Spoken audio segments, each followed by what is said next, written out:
sentado no trono, seja toda honra, toda glória e todo louvor. Quem crê, dá um glória a Deus aí, igreja. Quem está feliz com Jesus? Meus irmãos, hoje aqui é uma noite que nós iremos adorar, glorificar o único que é digno de toda honra, de toda glória. A Bíblia diz em João 4, 23, 24, que chegará o dia em que os verdadeiros adoradores adorarão ao Pai em espírito e verdade. Então já dá para você dar glória a Deus, dá para você dar aleluia, porque eu me lembro do pastor Eduardo que no começo da minha caminhada, eu dava glória a Deus até em casa, toda hora dando glória. E um dia meu pai chegou: rapaz, o lugar que tu dá glória a Deus é na igreja e no monte. Então você está no lugar certo para dar glória a Deus. Dá para dar um glória a Deus aí, igreja? Queridos irmãos, sem mais delongas, quero agradecer ao pastor Eduardo a riquíssima oportunidade. Quero agradecer também à irmã que sempre Lamar, que sempre está conosco, né, nas doutrinas. Quero agradecer meu irmão Felipe, meu irmão Caio, minha irmã Mari e a toda a igreja do Senhor. Agradeço a riquíssima oportunidade de estarmos aqui na casa do Senhor. Queridos, vamos à palavra. Abram suas Bíblias no livro de Ruth, capítulo 1, versículo 21. Está com a mão ocupada, mas a boca pode dar glória aí. Aleluia! Glória a Deus! Aleluia! Glória a Deus! Glória ao Senhor Jesus. Ruth, livro de Ruth, capítulo 1, versículo 21. Aleluia! Glória a Deus! Assim diz a palavra do Senhor: cheia parti, porém vazia o Senhor me fez tornar. Porque, pois, me chamareis Noemi? O Senhor testifica contra mim, e o Todo-Poderoso me tem feito mal. Maravilhoso e eterno Deus, grande Pai, Pai de infinita misericórdia, Pai das consolações, Pai das luzes. Senhor, vou te apresentar, Pai, o culto desta noite, a palavra que será ministrada, Pai. Quero te pedir que o Espírito Santo, Pai, me tome, Pai. Aleluia. E que eu venha falar a tua palavra, Pai, com ousadia, com poder, meu Pai. Cerca a tua igreja com anjos, Pai. Que essa igreja, Pai, daqui a pouco ela vai ficar pequena, Pai. Com o grande poder que tu irás derramar aqui, Pai. Enche esse povo, Pai. Abençoa cada um, meu Pai. E que a palavra a qual vai ser ministrada possa ser guardada em nossos corações. Aleluia, Deus. Amados, Glória a Deus. O livro de Ruth é um livro bem peculiar, um livro que a gente não vê muitos pregadores pregando. É um livro que a gente vai ver que foi escrito no contexto do livro na época de Juízes, porque no capítulo 1, verso 1 vai dizer: e sucedeu que nos dias em que os juízes julgavam, houve uma fome na terra. Por isso, um homem de Belém de Judá saiu a peregrinar nos campos de Moabe, ele e sua mulher e seus 2 filhos. Então o livro de Ruth se passa no período de Juízes, um período sombrio para o povo de Israel, o povo a qual Deus escolheu.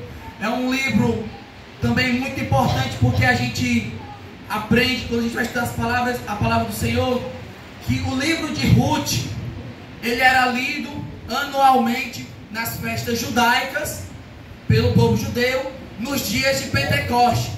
Então o povo judeu, ele costumava ler o livro de Ruth.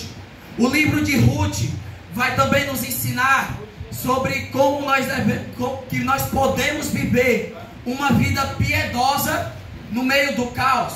Às vezes nós olhamos para o Brasil, vemos esse país que muitas vezes tem uma fama de corrupção, uma fama de imoralidade, mas eu venho aqui essa noite dizer para você: se você serve a Deus, se você observa a palavra de Deus, você pode viver uma vida piedosa. O livro de Salmos, capítulo 119, verso 9, vai dizer: como purificará o jovem o seu caminho? Observando conforme a tua palavra. Então, a Bíblia, para nós protestantes, nós que somos do sola da Escritura, nós cremos que a Bíblia é a nossa única regra de fé e de prática. A Bíblia é o que nos ensina, a Bíblia é o manual do crente. Se você quer viver uma vida piedosa, se você quer viver uma vida que agrade ao Senhor, você tem que viver conforme a palavra. Então a gente vê que, apesar de eu ter lido a passagem há qual vai falar de Noemi.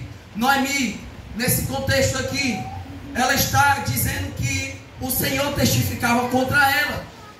E por que ela falou isso? Porque nesse exato momento, Noemi estava viúva e havia perdido seus 2 filhos. Eu não sei se você já se deparou em um momento da sua vida, em algum momento em que você pensou que o próprio Deus estava contra você. Mas a gente pode aprender com Noemi, que mesmo nessas situações, a gente ainda deve reconhecê-lo como Senhor. Porque Noemi disse, o Senhor testifica contra mim. E quando a pessoa fala, o Senhor está declarando que Ele é o Senhor da sua vida. Então, independente do que você estiver passando, adore a Ele, glorifique a Ele, porque Ele é o Senhor da sua vida. Será que dá para você dar um glória a Deus aí? Então a gente vai aprender aqui no livro de Ruth sobre como devemos viver uma vida piedosa. No começo do livro tem uma família de Belém, de Judá. A cidade de Belém significa a casa do pão. Mas a Bíblia vai dizer que veio fome sobre a terra. Por isso o homem de Belém de Judá saiu a peregrinar. Saiu a peregrinar nos campos de Moabe, ele e a sua mulher. Então estava começando a ter fome na sua terra. E ele saiu para peregrinar. Ele saiu atrás de comida, de mantimento, para que a sua família permanecesse viva. E aí, com tudo isso, eles chegam a Moabe e os seus filhos, Quilom e Malom, eles se casam com mulheres gentias, mulheres de Moabe. A gente sabe que Deus, quando chamou o povo, Ele tirou o povo através da vida de Moisés. Deus ele vai tirar o povo do Egito. Deus com forte mão tira o povo do Egito. Deus ele foi poderoso a ponto de abrir o mar. E a gente vê que Deus é tão poderoso que a chave era madeira e o mar era água, a porta era água e a chave era madeira. E a Bíblia vai dizer que o povo atravessou esse mar com os pés secos. Só Deus tem esse poder. Só Deus pode fazer isso no meio do seu povo. Mas a Bíblia vai marcar o livro de Ruth. É o livro que fica entre a morte de Josué e entre a monarquia, entre o período que o povo de Israel vai começar a ter reis. E a gente vê que é um momento sombrio. O momento era tão sombrio porque o povo, a Bíblia vai dizer que eles se esqueciam do Senhor, o Deus, o mesmo Deus que tirou eles do Egito, a terra de escravidão, a terra de pobreza. Esse povo, após entrar na terra de Canaã, a qual Deus havia prometido para os seus pais, Abraão e Israel, o povo já estava tomando posse da terra, e por conta disso eles se cegavam com as riquezas, eles se cegavam com a prosperidade, e com isso eles se esqueciam do Senhor. Mas a gente vai aprender que se o crente ele quer vitória na terra, ele tem que obedecer a palavra, tem que viver a palavra. Então se tu está na prova, começa a dobrar teu joelho, falar com o Todo-Poderoso, que Ele vai abrir o céu para você. Aleluia, Deus. Glória a Deus. Então a gente vê que era um período bem peculiar, livro de Ruth, um período em que a gente vê que ainda dá para viver de forma piedosa. O livro era lido anualmente, nos dias de Pentecostes. Isso faz menção, memória ao que explica em Atos 2, o dia de Pentecostes, a qual havia a promessa da descida do Espírito Santo, a qual Jesus havia prometido. Então, segundo Ruth, capítulo 1, verso 1, a família, por causa da fome, vai peregrinar para não perecer. Um período de desobediência, deslealdade. O povo se esquecia do Senhor, queria adorar outros deuses. Deus sempre foi muito amoroso, cuidadoso. Eles falavam: vocês são os meus filhos amados, com os filhos de Israel. Deus havia escolhido um povo, porque a partir desse povo seria bendita todas as nações da terra. O povo de Israel, o povo judeu. Inclusive é um povo que hoje em dia a gente não cansa de ver notícias dizendo que está tendo guerra, porque tudo isso havia de ser profetizado porque está muito próximo o dia de Cristo. E a igreja que vai ser arrebatada, dá um glória a Deus aí, igreja. Então a gente vê, o povo sai do Egito, terra de escravidão, está passando pelo deserto, mas Deus cuidando do seu povo. A Bíblia vai dizer que de noite era uma coluna de fogo e de manhã era uma nuvem cobrindo o povo. A Bíblia vai dizer que as roupas deles, pastor Eduardo, as roupas deles não se desgastavam. A Bíblia vai dizer que Deus mandava um maná do céu, um pão que caía do céu. A Bíblia vai dizer que Deus fez sair água da rocha. A gente tem que falar porque a gente vai aprender muito com o Velho Testamento. E aí a gente vê que com a morte de Josué, o povo começa a se corromper. Em Deuteronômio 8, capítulo 8, do verso 11 a 20, se puder botar aqui para a gente ler, vai. Deuteronômio capítulo 8, verso 11 a 20. Isso tocou muito meu coração enquanto eu estava preparando esse sermão, porque a gente vê que Deus, Ele ama muito o seu povo, e a ponto dele dizer assim: não te esqueças do Senhor. 8:11, capítulo 8, verso 11, para a igreja ler. Se a igreja puder ler, 1, 2, 3. Guarda-te que não te esqueças do Senhor teu Deus, deixando de guardar os seus mandamentos e os seus juízos e os seus astutos que hoje te ordeno. Então Deus, Ele amava tanto o povo, pastor Eduardo. Deus amava tanto que Ele não queria ser esquecido. Deus, Ele ama você e Ele não quer que você se esqueça dEle na primeira bênção que Ele te der. Assim que você sair da prova, assim que você sair do deserto, assim que você sair do Egito, da terra de servidão, não te esqueças do Senhor teu Deus. Guarda o mandamento de Deus, porque o próprio Deus, Ele te ama e Ele não quer ser esquecido por você. No decorrer desse versículo, a gente vê Deus dizendo que eu provo corações de vocês, eu coloquei vocês no deserto, eu humilhei vocês para saber qual era a intenção do seu coração. Ou seja, muitas vezes você está na prova, não é por causa do diabo não, é o próprio Deus vendo se tu é crente de verdade. Aleluia. Porque a Bíblia vai dizer no livro de Lucas capítulo 4 que quando Jesus é conduzido ao deserto, ele é conduzido pelo Espírito. Quando Jesus é conduzido ao deserto, não é pelo diabo não. E a Bíblia vai dizer que ele é conduzido ao deserto para ser tentado. Então Jesus havia acabado de ser batizado, abriu o céu, vem uma voz que diz: esse é o meu filho amado, em quem eu tenho me comprazido, em quem eu tenho me alegrado. E logo após é prova. Então muitas vezes o crente, ele tem que passar por um deserto, o crente ele tem que passar por uma prova para aprender a baixar a crista, para saber abaixar a cabeça e reconhecer que só Ele é Deus. Muitas vezes Ele bota você no deserto, mas Ele está ali com você. Venha, meu filho, vou lhe ensinar aqui. Eu estou lhe ensinando como é que você deve ser. Deus está querendo lhe ensinar. Deus está lhe preparando para algo maior. Porque a Bíblia vai dizer que quando Davi foi guerrear contra o gigante Golias, antes ele teve que matar o urso e teve que matar o leão. Ou seja, era Deus preparando. Ele não fugiu do que o Senhor tinha chamado. Não fuja do que o Senhor tem lhe chamado. O Senhor quer que você consiga almas.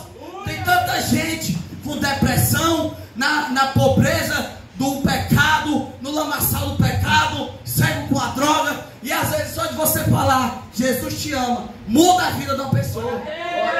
Aleluia. Então o povo de Israel, o próprio Deus, ele vai dizer a Moisés: o teu povo é um povo obstinado. O meu povo é um povo obstinado. Porque era um povo que muitas vezes endurecia a cerviz para o Senhor. Era um povo que às vezes Deus pode estar lhe mandando algo, vai dar paz do Senhor para aquele irmão, e você, não, ele passa por mim direto, não olha nem na minha cara. Seja diferente, seja um crente diferente. Chega a paz do Senhor, meu irmão, tudo bem com você? Porque assim você está sendo diferente da pessoa, e olha pela vida dela. Então o povo de Israel era uma nação que era para evangelizar, era uma nação que através deles era para ser bendito todos os povos. O povo pecando, estava adorando outro Deus, estava se esquecendo do Senhor. E muitas vezes a gente vê isso aonde? Na igreja.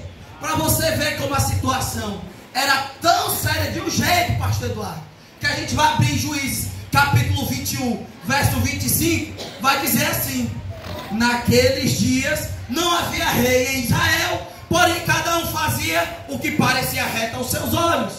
Então o povo já estava se esquecendo do Senhor, e cada um fala: não, eu acho que isso aqui é certo.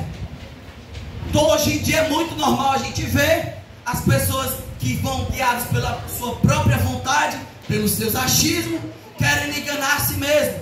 Mas a gente tem que ter como regra a palavra de Deus. Então a gente vê que era uma situação muito séria. Tudo isso eu vou explicar o porquê que eu estou falando de todo esse contexto. Por que Ruth, apesar de viúva, depois ela consegue se casar. Mas a gente vê que o povo judeu, eles pecavam tanto contra o Senhor, se esqueciam do Senhor, que às vezes o próprio Deus levantava uma nação para castigar eles. O próprio Deus, o Deus que hoje algumas igrejas só falam: ai, Deus é amor, mas Deus também é justiça, Deus também é verdade, é juízo. Enquanto tu está na terra, Ele é teu advogado, mas quando Ele voltar, Ele vai ser o teu juiz. E cada um aqui vai dar conta do que fez, do que falou, do que pensou. Eu também vou dar conta, até mesmo do que eu estou pregando essa noite. Aleluia. Então a gente tem que ao máximo buscar, obedecer e fazer a vontade de Deus. Deus, Ele lhe chamou, não foi só para vir para a igreja dia de domingo e dia de terça. Deus, Ele botou uma missão nas suas mãos. Ele tem um propósito na sua vida. É algo muito maior do que você pode pensar, imaginar ou pedir. Então a gente vê no livro de Ruth, capítulo 1, verso 1, né, que veio fome na terra, em Belém, a casa do pão. E por conta disso, Noemi, Elimeleque, seus filhos vão peregrinar. Seus filhos casam com mulheres gentios.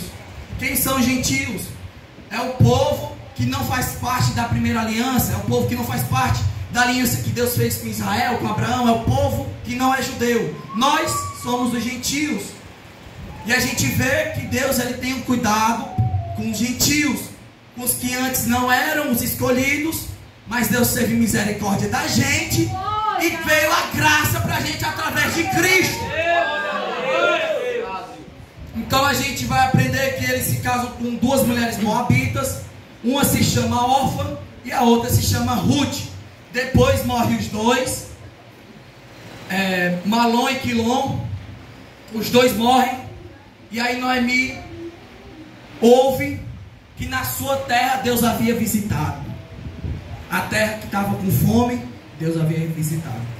Então se tem alguma terra aqui que está com fome, está padecendo, está com morte, hoje essa noite Deus vai visitar para ter vida. Aleluia. E aí Noemi fala o seguinte para suas duas noras.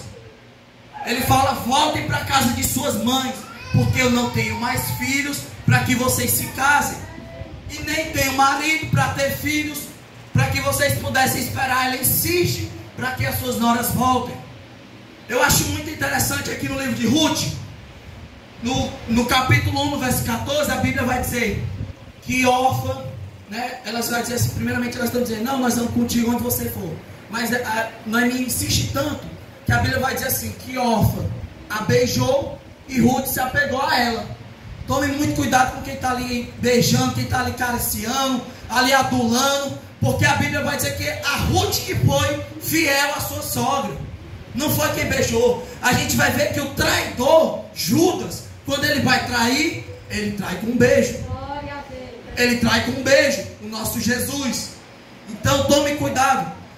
Eu sei que a palavra às vezes ela pode ser dura, mas é muito melhor eu falar uma verdade que doa aqui no momento, mas que você seja salvo depois quando Cristo voltar, do que eu falar uma mentira bem bonitinha. Vocês não precisam se arrepender. Todos nós somos bons, todos nós não precisamos de Deus, e no final ir para o fogo eterno.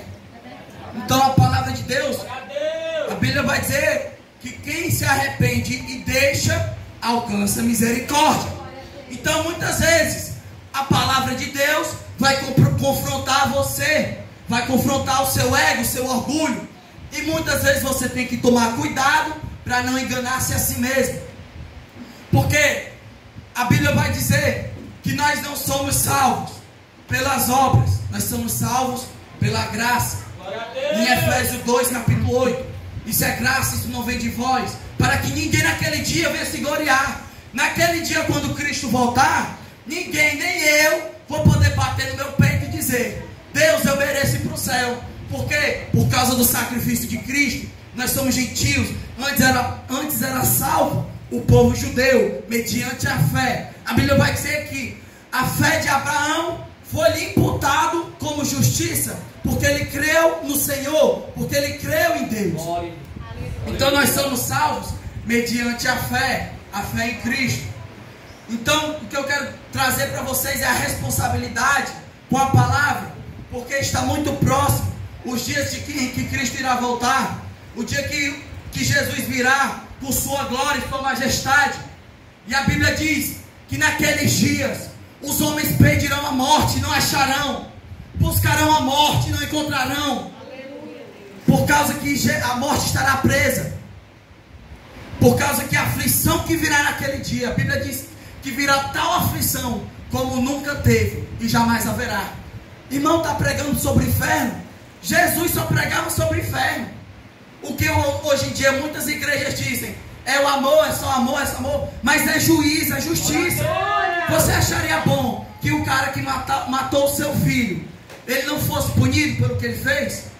Ainda mais Deus, que é justo. Em Salmos 7 vai dizer que Deus é o justo juiz, um Deus que se ira todos os dias. Se ira com o que, pregador? Se ira com o pecado.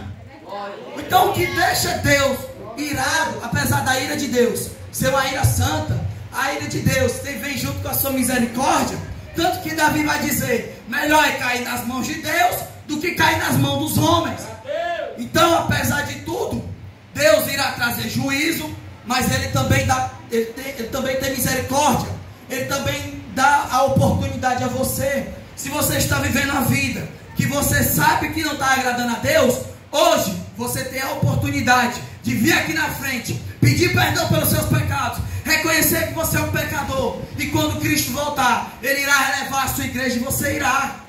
Aleluia. Então a gente vê que Orfa beija a Noemi, só que vai embora, e Ruth, ela se apega. Ele fala assim, a palavra de Ruth que ela vai dizer é o seguinte: o teu Deus será o meu Deus, o teu povo será o meu povo. Está faltando muitas pessoas, muitas mulheres, muitos homens como Ruth, que não ficam com as pessoas por causa do que ela tem, mas por causa do que ela é. Deus, Ele é assim com você. Nenhum de nós era bom a ponto de Deus querer, mas Deus mesmo assim te amou, enviou o seu filho, morreu na cruz para te salvar. Então a gente vê que está faltando pessoas com essa integridade. Em Ruth 1,16 que ela diz: teu povo será meu povo, teu Deus será meu Deus, eu irei contigo aonde tu ires. Ruth se apegou tanto à sua sogra, que ela vai dizer que até onde a sua sogra morrer, ela será sepultada junto. Então a gente vê um grande exemplo de piedade, de fidelidade, diferente do povo de Israel, porque a Bíblia vai dizer no livro de Juízes, Deus levantou vários juízes, mais ou menos em torno entre 11 a 13 juízes. O povo pecava, se esquecia de Deus, ia adorar outros deuses, ia adorar os Baalins, a Astarote, a Azera, os deuses pagãos, os deuses da terra que Deus havia entregado nas suas mãos. Por quê? Por quê, pregador? Porque havia um povo lá, e Deus expulsou aquele povo, para que o povo da promessa morasse lá. A terra que mana leite e mel, a terra onde há fartura, a terra onde a árvore dá do seu fruto. Então, mesmo com Deus abençoando o povo se esquecia do Senhor. É impressionante como o povo é capaz de se esquecer, e não apenas isso, e adorar outro Deus. eu estava meditando nessa passagem. Infelizmente eu tenho um exemplo desse muito próximo de mim. Um amigo meu, ele saiu da igreja por causa de uma frustração, que não foi Deus que frustrou ele. Ele se frustrou com as suas próprias ideias, com o que ele achava que era certo. Se frustrou com Deus. E aí hoje eu vejo ele se embaraçando com coisa da Umbanda, com outros deuses, que só tem engano e embaraço, que leva ele ao caminho da morte e ele nem percebe. Então o povo estava fazendo praticamente isso. Antes, o povo que vinha para a Assembleia de Deus, ficava dando glória, aleluia, marchava no poder, estava lá em outro canto, falando em outras palavras. Então o povo se esquecia, aí pecava contra Deus, se esquecia de Deus, aí dava um tempo, Deus entregava na mão dos inimigos, aí eles levantavam um clamor e Deus ouvia. Que Deus amoroso e misericordioso é esse? Eu me lembro que antes de eu ter tido um encontro com Jesus, eu lendo o livro de Mateus, eu chorava quase todo dia, porque como é capaz de existir um homem tão lindo como Jesus? Existir um homem tão amoroso como Jesus, a ponto de entregar sua própria vida por pecadores? Em Romanos capítulo 5, verso 7, eu acho muito linda essa passagem. A Bíblia vai dizer que há quem diga que morreria por um justo. Há quem diga que morreria por um justo, por uma pessoa boa. Mas Deus prova o seu amor para conosco, em que Cristo morreu por nós, sendo nós ainda pecadores, sendo nós inimigos de Deus, transgressores, pecando contra Ele. Ele pega e envia o Filho dele. Eu amo vocês, vem para minha casa, eu quero te dar vitória, eu quero te salvar. Então a gente vê que Deus não é como o homem, que a gente erra e a outra pessoa quer se vingar. Deus, Ele é misericordioso, Ele tem misericórdia. A Bíblia vai dizer que é da vontade de Deus que todos os homens cheguem ao pleno conhecimento da verdade e que sejam salvos. A Bíblia diz que Deus não se alegra com a morte do ímpio. Muitas vezes morre um bandido e alguém abre a boca para dizer bandido bom e bandido morto. Deus não pensa assim. Deus não pensa assim. Deus também se entristece. Eu penso o coração de Deus quando vê o homem assim. A gente tem que ter o mesmo coração de Cristo, a ponto de ser entregue por um traidor. E por que a traição dói tanto? A traição dói tanto, pastor Eduardo, porque vem de uma pessoa que você ama. Então muitas vezes eu ou você trai o próprio Deus com as suas atitudes. Muitos aqui, eu estou falando para a gente aqui, que no começo da caminhada ia para o Monte da Sabiaguaborá. Eu estou falando para muitos aqui que no começo da caminhada vinha para o círculo de oração. Eu estou falando para muitos aqui que no começo da caminhada era obreiro da casa do Senhor. Eu estou falando com muitos aqui que antes era a irmã que dava revelação no altar, era a irmã que louvava. Mas em nome de Jesus, debaixo do sangue de Jesus, se você está longe, se você está distante, hoje o papai está dizendo: volta!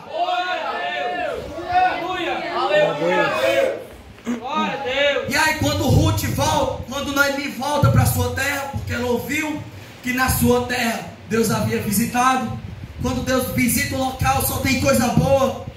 O melhor do céu é o próprio Deus, é o próprio Senhor. É saber que lá nós vamos ver face a face o nosso Criador.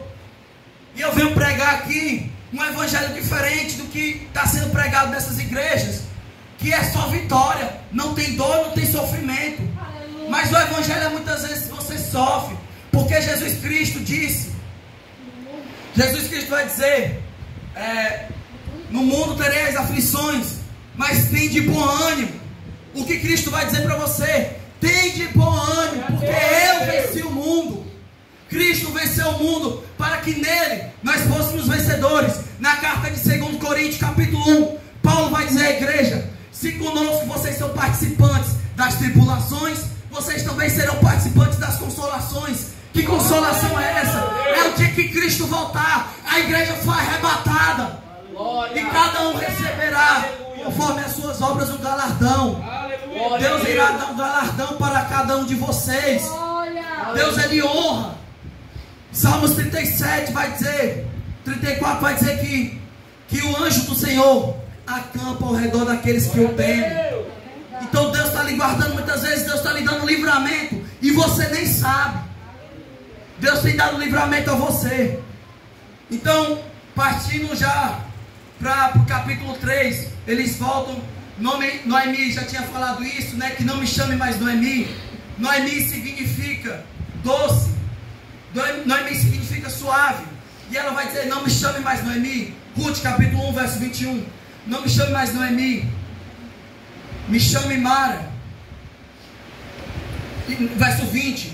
Porém porque quando Noemi voltou, o povo se impressionou, e ela vai dizer: porém ela lhes disse: não me chameis Noemi, chamai-me Mara, porque grande amargura me tem dado o Todo-Poderoso. Então ela estava na prova, mas ela continua reconhecendo que Ele é Deus. Isso é o que a gente vê no livro de Abacuque. Ainda que a figueira não floresça, ainda que não haja mantimentos, ainda que falte o fruto da vide, eu esperarei no Deus da minha salvação. É você está na prova, está faltando, você está sofrendo, mas eu ainda confio em Deus, eu ainda louvo a Deus, eu ainda glorifico a Deus. Seja crente. Quer sair da igreja porque o irmão falou mal de você? Crie vergonha. Quer sair da igreja porque o irmão não lhe deu a paz do Senhor? Porque o pastor não fez o que você queria? Você não é dono da igreja, não. Ore para que Deus fale com o seu irmão. Seja humilde. Saiba reconhecer que você também erra, que você é falho, que o seu irmão erra também. Muitas vezes é a outra face que vai quebrar todo o jugo. A pessoa lhe trata mal e você vai lá, trata ela bem, quebranta. A pessoa vê: como é que essa pessoa está fazendo bem para mim, se eu só estou fazendo mal para ela. Seja diferente com o seu patrão. Eu tenho um exemplo vivo. Pastor Eduardo, semana passada, retrasada, eu tinha um patrão que ele estava me perseguindo muito. Me perseguia bastante. E eu não sei porquê, se eu me perseguia, eu não sei o que aconteceu que ele me perseguia. Não sei se era espiritual ou se ele realmente não gostou de mim. Mas eu cheguei, eu que estava magoado com o que ele fazia, mas eu cheguei: me perdoe. Eu sei que a gente não se bateu muito quando a gente se encontrou, mas vamos zerar a conta, vamos tentar do começo. Ele pediu perdão, o homem agora vai atrás de mim. O homem quer saber o que eu tenho que fazer. Então o perdão, ele quebra o jugo. Porque por que a gente volta para Deus? A Bíblia vai dizer em 1 João: nós o amamos porque Ele nos amou primeiro. Então eu peco, eu erro, eu falho, e aí Deus vai dizer: volta, sai desse pecado, sai dessa vida de prostituição, sai da droga, sai da carnalidade, eu quero te salvar, eu quero te dar uma nova vida.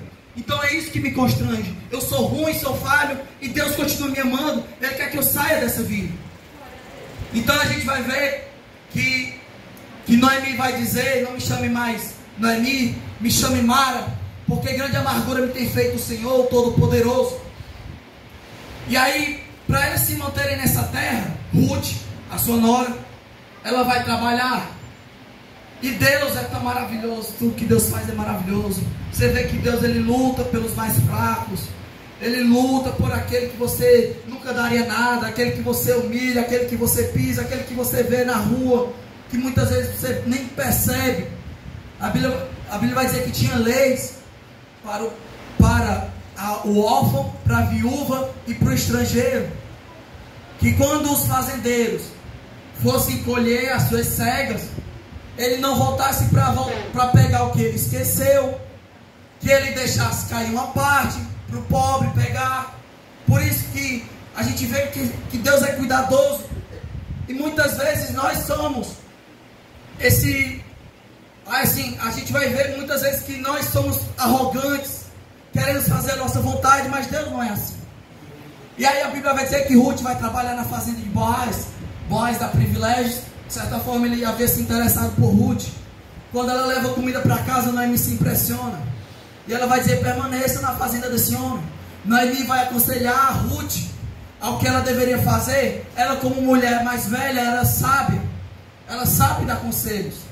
E aí ela vai aconselhar que Ruth continue trabalhando lá. E ela aconselha uma forma a qual Ruth iria conseguir se casar com Boaz. Só que, como Ruth era viúva, para Boaz se casar com ela, naquela época havia uma lei que Deus havia feito, que quando um homem morresse, o seu irmão queria cuidar da esposa que ficou, da viúva. Se ele quisesse se casar com ela, ele deveria. Então, havia uma lei, a qual teria que ter um remidor, um homem para remir o que havia se perdido por causa daquele homem morto. E aí Boaz diz: então eu irei ver o parente mais próximo. E aí ele faz um negócio com o homem, algo honesto.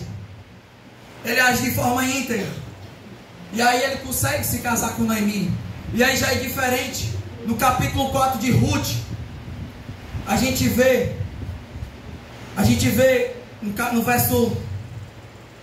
verso 14, a reação de Noemi é: então as mulheres disseram a Noemi: bendito seja o Senhor, que não deixou hoje de te dar o remidor, e seja o seu nome afamado em Israel. Então Noemi, a mulher que antes estava amargurada com Deus havia acabado de remir a sua semente. E aí a gente vai ver que Ruth e Boaz, Ruth era uma mulher gentil, ela não podia se casar com o povo israelita, mas eles se casam. E aí a gente vê que Boaz representa muitas vezes o Senhor Jesus, porque Jesus, ele vai atrás do casamento com o povo gentil, porque o povo israelita, o povo judeu, havia rejeitado o Cristo, o que havia sido profetizado pelo profeta Isaías. Porque o profeta Isaías disse que não havia nenhuma beleza nele. Está se referindo a Cristo. A Bíblia vai dizer que o castigo que nos traz a paz estava sobre ele, e pelas suas feridas nós fomos curados. E ele era como um aflito de Deus, ele era como uma ovelha indo ao matadouro. Jesus Cristo estava indo como uma ovelha, morrer no meu e no seu lugar. O homem que nunca pecou, o homem que nunca falhou, estava morrendo pela humanidade, por homens caídos, por homens pecadores. A gente vê o amor de Deus nesse momento.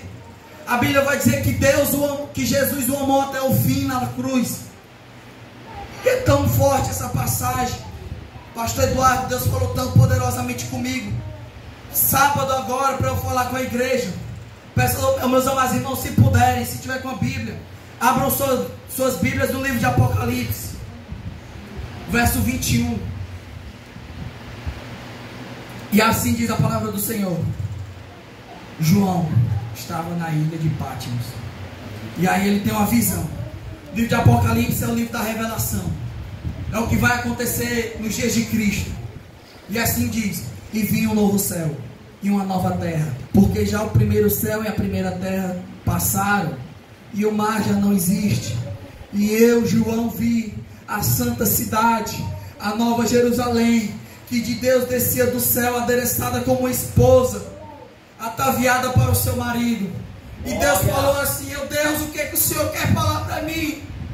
E Deus falou que o dia que Ele mais espera, o dia que Deus mais espera, é o dia que Ele irá se casar com a sua noiva, o dia que Ele irá se casar com a sua igreja. Aleluia. Ô igreja, vocês são a noiva de Cristo. Ele é o seu marido. E é o dia que Deus mais está esperando. É o dia que nós seremos com Ele.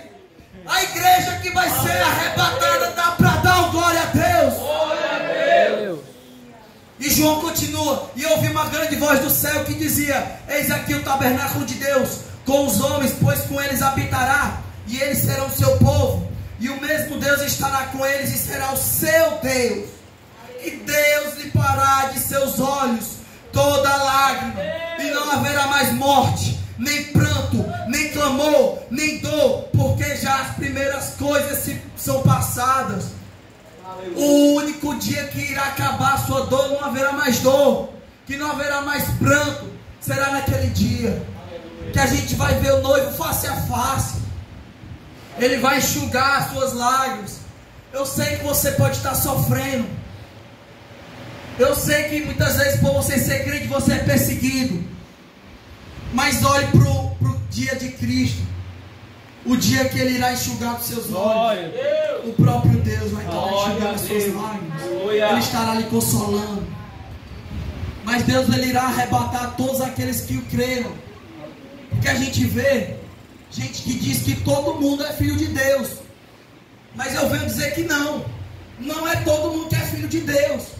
No livro de João, capítulo 1, verso 12 e 13, aqueles que o receberam, aqueles que creram, receberam o poder de serem chamados filhos de Deus. Só é filho de Deus quem aceita Jesus, quem recebe a Cristo. Esses são, sim, os filhos de Deus, os filhos da promessa. E quando a gente aceita Jesus, a gente se torna filho de Deus e se torna herdeiros do céu. A gente se torna herdeiros da promessa. Por isso que quando Cristo voltar, Ele irá levar todos aqueles que creram nele. Seria injusto Deus levar um cara para o céu que nem ama a Deus. Seria injusto Deus levar para o céu um cara que nem quer conversa com Ele. Então, para Deus salvar o homem, é necessário que ele tenha fé. Por isso que a fé, a Bíblia vai dizer que sem fé ninguém verá o Senhor. Por isso que é necessário você ter fé, você acreditar em Cristo. Está difícil aqui na terra? Tá, mas continua com a fé. Tem até aquele louvor que é assim: se você perdeu tudo, se você não perdeu a sua fé, você não perdeu nada. Para que vocês possam dizer como Paulo vai dizer a Timóteo, próximos dos seus últimos dias, Paulo vai dizer: guardei a carreira, combati o bom combate, e guardei a fé, e agora está me esperando a coroa, a qual Deus dará, não só para mim, mas para todos aqueles que amam a sua vinda. Então Deus dará uma coroa para os seus servos. O pastor, me lembra que fala do horário, que eu não estou com um horário aqui, estou dando lugar. Então, meus irmãos, 40 minutos. Então, meus irmãos, Deus, Ele ama. A Bíblia vai dizer em 2 Coríntios 5, 21, aquele que não conheceu o pecado se fez pecado por nós. Então Cristo, tenta imaginar santo, puro. A Bíblia vai dizer no livro de Isaías capítulo 6, que Ele recebe a adoração. 24 horas por dia tem anjos dizendo: santo, santo, santo é o Senhor. Deus não precisava descer aqui na terra, Ele não era obrigado a fazer isso. Por que Ele fez isso? Fez por amor. Por isso que Paulo vai dizer: sem amor, de nada valeria, ainda que eu tivesse uma fé tal que eu pudesse mover as montanhas. Se eu tivesse todos os dons, sem amor, de nada vale. Então Deus faz isso por amor. Assim como Boaz, ele pegou, redimiu a Ruth, Deus enviou um remidor para nós, que é Cristo. Ele está redimindo a humanidade com Deus. Porque Jesus vai dizer em João capítulo 14: não se turbe o vosso coração, creia em Deus, creia também em mim. Na casa de meu pai há muitas moradas, senão eu vos teria dito: irei preparar um lugar, mas quando eu vier, eu vos levarei e vocês morarão comigo. Então Jesus, o que Ele mais quer é levar a sua igreja para a eternidade. E no momento que Jesus fala isso, um discípulo pergunta: e qual é o caminho? Qual é o caminho que o Senhor vai? Qual é o caminho para a gente ir para o céu? E aí Jesus Cristo, João 14,6: eu sou o caminho, a verdade e a vida. Ninguém vai ao Pai senão por mim. Jesus é o único caminho. Ele é o único que fez o caminho, e Ele fez o caminho sozinho. Quando Ele estava na via dolorosa, levando o madeiro, levando a cruz, eu consigo imaginar cada passo que Cristo dava, pastor Eduardo, o sangue escorrendo no rosto, as gotas caindo, e Ele pensando: não, eu não posso desistir. Eu não posso desistir, porque eu amo eles. Eu vou salvar eles. Eu vou cumprir a promessa. Eu vou cumprir a minha missão. E isso Cristo fez por você. Cada gota de sangue. Porque sem sangue não há remissão de pecados. Então por isso que Cristo fez o sacrifício.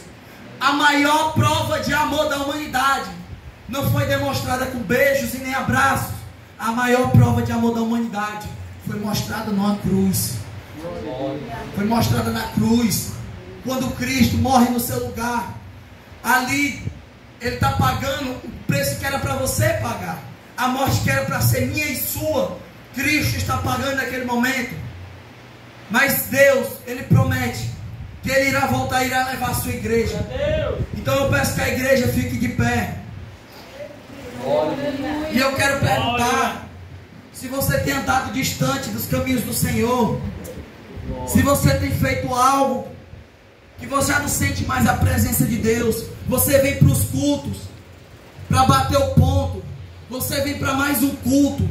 Você já não sente mais nem a presença de Deus. Eu quero orar pela sua vida, com a permissão do pastor. Eu quero orar por você que reconhece que é falho. Eu quero orar por você que sabe que precisa de oração.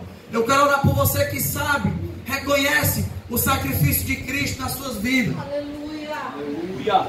Porque Deus amou o mundo de tal maneira que enviou seu único filho, para que todo aquele que nele crê não pereça, mas tenha vida eterna.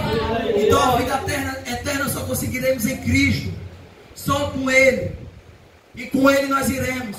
Então eu quero perguntar: alguém que tem um irmão afastado, alguém que tem um filho nas drogas, alguém que tem um irmão nas drogas, um parente nas drogas, alguém que reconhece que a sua casa precisa de oração, porque a gente vê Josué, quando ele está perto de morrer, ele faz o seguinte, ele pergunta para o povo: eu testifico entre os céus contra vocês, se vocês irão servir a Deus ou a Baal, porém eu e minha casa serviremos ao Senhor. Então se tem algum membro da sua casa afastado, se tem alguém distante do Senhor, venha para cá, não tenha vergonha. Se tem alguém que está precisando de oração, para que Deus lhe dê forças, venha para cá, que nós iremos orar. Aleluia, porque aquele que prometeu é fiel para cumprir. Se Deus lhe prometeu, Ele cumprirá. Na carta de Pedro vai dizer que o Senhor não tarda a sua promessa, por mais que alguns a tenham por tardia. Eu quero perguntar: quem é que quer aceitar Jesus? Quem é que quer reconhecer Jesus como seu único Salvador? Levante a sua mão, vem aqui na frente. Você que quer reconhecer, você que sabe que sem Deus você não é nada, você sabe que sem Jesus você não vai para o céu, você que reconhece que é falho, vem aqui à frente. Alguém quer aceitar Jesus? Alguém quer se reconciliar? Pois iremos olhar aqui, viu, pastor? Maravilhoso Deus, eterno Pai, Senhor, aprendemos hoje com a Tua palavra, Pai, que o Senhor redimiu a humanidade com o Teu Filho, Pai, que o Senhor redimiu a humanidade com Jesus. É grande, Senhor. Nós aprendemos aqui, Pai, que o Senhor deseja que as pessoas voltem para o Senhor, meu Pai, que o Senhor não quer ser esquecido, meu Pai, que o Senhor, Pai, tem um plano, um propósito na vida de cada um, Deus.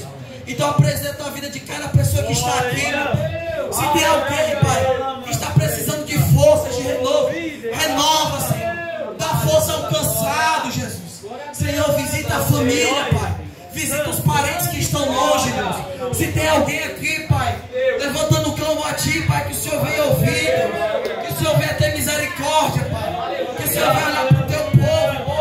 Porque o Senhor não tarda a Sua promessa, Pai. E nós cremos que um dia o Senhor voltará, levará a Sua igreja e todos aqueles que amam a Sua vida, Deus. Então, meu Pai, se tem algum, Pai, que está nesse exato momento longe, que o Senhor venha trazer para perto, Pai. Se tem algum distante, Deus, traz ele de volta com os Teus laços de amor, Pai. Porque o Senhor ama, Pai. O Senhor ama o pecador, o Senhor aborrece o pecado, mas o Senhor ama o pecador. Aleluia. Então, meu Deus, apresenta a causa de cada um que está aqui, Pai. Que o Senhor venha trazer, Pai, salvação, Pai. Porque o dia do Senhor é chegado, Pai. Que o Senhor, Pai, venha tocar, Pai, na vida, Pai, dos filhos que estão afastados, dos irmãos, dos parentes, do esposo. Se tem alguma irmã aqui, Pai, que o esposo está afastado, Pai, visita este homem, Deus. Fala com ele lá na sua casa, Pai. Se tem algum irmão que a sua esposa está afastada, visita essa mulher, quebranta, Pai. Quebranta, Pai, traz de volta, Deus. E assim eu te apresento, Pai. É assim que eu te oro e te agradeço, em nome de Jesus.